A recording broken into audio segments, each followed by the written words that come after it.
bwabo baagala kujja King ku stage. Amagye ne poliisi balumbye King Saha ku stage lengera ekiri eno ate nga munnange omuyimbi Pallaso munnange ate wali ku ceremony performance eside eno bamita Geminati era nga nsinza ku Geminati yogi ngenda kubeera nga ntandika munnange ate n'omuyimbi wali amawulire agabadde gali mu getting viral ku mikutu egy'enjawulo omwana mulenzi munnange ate King Saha eside eno teyibadde birungi n'akamu era nga wali munnange ate amagye ne poliisi bamulumbye wali ku stage muganda wange Makindye wali ku kalenda nga baagala mukwata munnange abantu ne babalemesa abapoliisi bano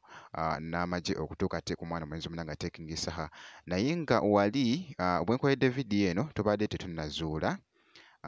nti oba obuzibu buvudde buddawa naye nga tugenda kubeera nga tukomawo ate maaso awo tubawe ate ebinaasingawo naye nga wali kyenjagala okutegeezaako nti no ke kano akatambi era nga bw'okalengera awo King ng'ayimba babo bagamba King bwabo baagala kujja King ku stage. Babo baagala kujja King ku stage. Babo baagala kujja King ku stage. Abagayimba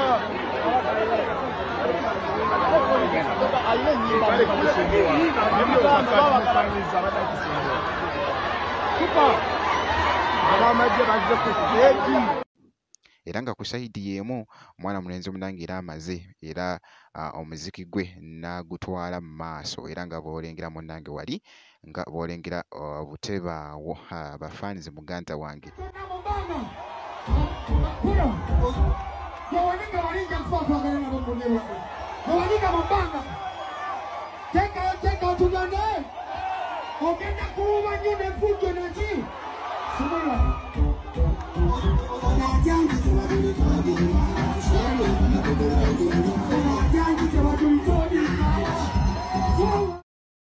babadde ate bali mu ssanyu jjereere esayidi eno ku mwana mulenzi munnange ate King Saha nga akyatolaganya munnange ate omuziki gwe esayidi eyo era nga bw'olabye ku sayidi awo kati awo kankuggyewoko ew'omwana mulenzi munnange ate King Saha era nga nja kuba nga nkuwa update yonna enaavaayo munnange ate sayidi eyo ku mwana mulenzi kakasa nti nno subscribinga wali wonna ate kijja kuba nga kitambula kasita obeera nga tonnaba omwana mulenzi munnange Pallaso abadde ku ceremony nkugambye nti nno tobadde munnange ate mu bbino erya Easter era nga naye asazeeko munnange abawagizi be esayidi eno ku ceremony emu n'asooka ate munnange ate n'abakuba enguliko esayidi eno era nga bw'olengera mu katambi awo kansooke nkakuwe ate mu maaso awo nkomewo.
ate ku katambi ako ak'omwana mulenzi munnange ate Pallaso wali wonna era nga bwe nti bwe mukyekinzeko kakasa nti nno subscribinga jjukira nti nno ogenda kubeera ng'ofuna notification ku vidiyo empya ebeera ezze kakasa nti nno subscribinga wali wonna kasita obeera nga tonnaba vidiyo osobola ogimpera like ngenda kubeera nga nkomawo ate mu maaso eyo katono nnyo nezi updates endala bwe nti